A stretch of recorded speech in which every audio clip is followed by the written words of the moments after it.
Court of Manish, एक चीज बहुत गौर करने वाली बात है कि जहां पर दोनों ही जो हादसे हुए हैं उनका अगर हम कहते हैं एरियल डिस्टेंस देखा जाए या एयर स्पेस देखा जाए तो बहुत नजदीकी हुआ है ये। तो इसी वजह से क्या अभी और जानकारी ली जा रही है कि क्या वजह हो सकती है, जैसे कि मिड एयर कोलिजन या वजह है या कि टेक्निकल स्नैग है?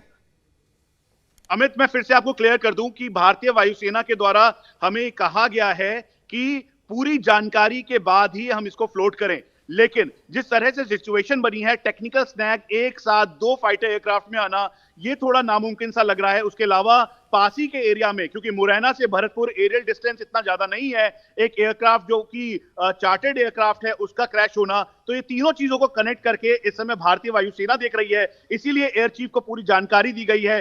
यहां तक कि एयर मार्शल रनाडे जो है वो खुद इस मौके पर जांच पड़ताल कर रहे हैं और उन्होंने ये पूरी जानकारी, अभी की बड़ी जानकारी ये मिल रही है कि रक्षा मंत्री को इस पूरे मामले में जानकारी दी गई है कि इस तरीके से ये घटना घटी है। अब से कुछ देर पहले ग्वालियर एयरबेस से एक्सरसाइज के दौरान ये फ्लाई किया था मिराज 2000 और साथ में Su-30। ये सिर्फ 1 एकड़ जमीन पर कृषि करके हर महीने 1 लाख तक कमाते हैं।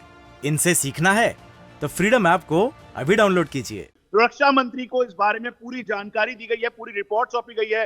भारतीय वायुसेना के chief air marshal V R. Chaudhari ने इसकी पूरी जानकारी रक्षा मंत्री को दी है। उसके साथ साथ अब पूरी जांच पड़ताल की जा रही है कि ये घटना कैसे घटी, इसके पीछे की वजह क्या है। और इसीलिए सबसे अहम मुद्दा है, जो पायलट इस समय इंजर्ड हैं उनको वहां से इवैक्यूएट करवाकर उनकी जांच पड़ताल करवाई जाए, उनको प्राइमा फेसी जो मेडिसिन है वो दिया जाए, फर्स्ट एड दिया जाए, ताकि उनको जल्द से जल्द इवैक्यूएशन किया जाए, क्योंकि इंजरी बहुत ज्यादा है, क्रैश हुआ है और क्रैश होने के साथ साथ इजेक्शन की टाइम पर भी उस समय बेहद गंभीरता थी। तो ये एक बड़ी खबर आ रही है। Gwalior airbase main strategic airbase है भारतीय वायुसेना का, जहां से बालाकोट। मनीष, जो आप बता रहे हैं, जब तस्वीर हम दिखा दें, एक तस्वीर जो आ रही है हम फिर से बताएंगे, एक बार तस्वीर फिर से दिखाइए, क्योंकि उस तस्वीर में जो हम इजेक्ट किया जाता है, जो सीट इजेक्ट किए जाते हैं, जिसके पैराशूट के जरिए पायलट नीचे उतरता है, उसके कुछ विजुअल्स आ रहे हैं, तस्वीरें आ रही हैं। जरा दर्शकों को देखेंगे तो समझ पाएंगे कि मनीष जिसका जिक्र कर रहे हैं कि पायलट्स को इंजरी हुई है, पायलट्स को भेजा गया है। ये देखिए जो मलबा जो गिरा हुआ है, इस मलबे में आपको नजर आएगा, ये देखिए, ये आपको वहां पर लैंडिंग गियर नजर आ रहा है, जो है टायर होता है, ये आप देख सकते हैं टूट के पड़ा हुआ है। इसके बाद जब आगे जाएंगे इस तस्वीर में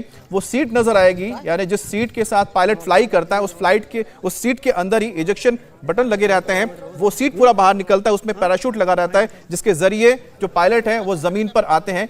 अब तो पता लग रहा है कि जो पायलट्स तो बच गए, लेकिन उनको इंजरी हुई है, क्योंकि जो उनकी लैंडिंग हुई होगी, जब उतरे होंगे, बहुत हार्ड सरफेस है, आप देख रहे हैं चट्टानों वाला।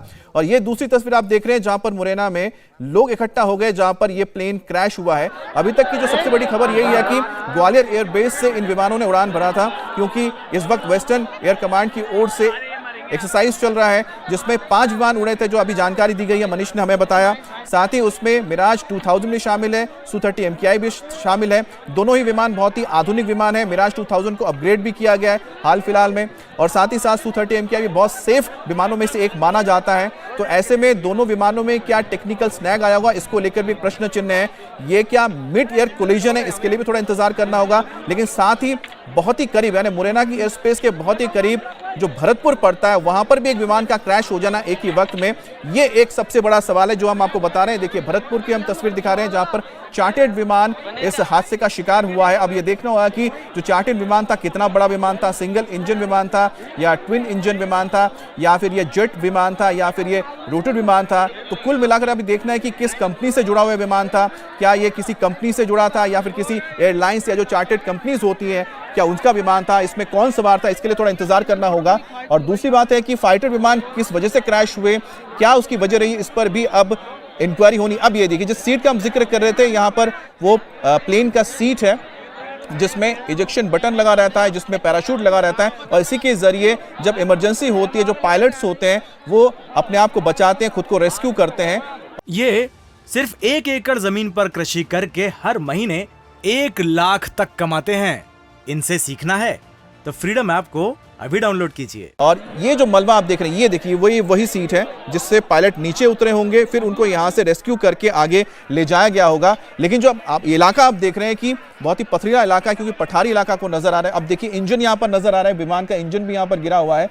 अब जब इंक्वायरी की तो समझ में आएगा कि आखिरकार क्या वजह रही। इसमें विमान के जो टुकड़े चारों तरफ बिखरे हुए हैं, तो इसका मतलब साफ है कि विमान जब नीचे आया होगा उसके बाद गिरने के बाद उसमें आग लगी है। इसी वजह से विमान का काफी हिस्सा अभी भी यहां पर सेफ नजर आ रहा है। तो हादसे में अब तक 2 पायलट बचाए जा चुके हैं। एमपी के मुरैना में एयरफोर्स के 2 फाइटर जेट क्रैश हुए हैं। ग्वालियर से इन विमानों ने उड़ान भरी थी। Su-30 MKI और साथ ही मिराज 2000 दोनों विमान।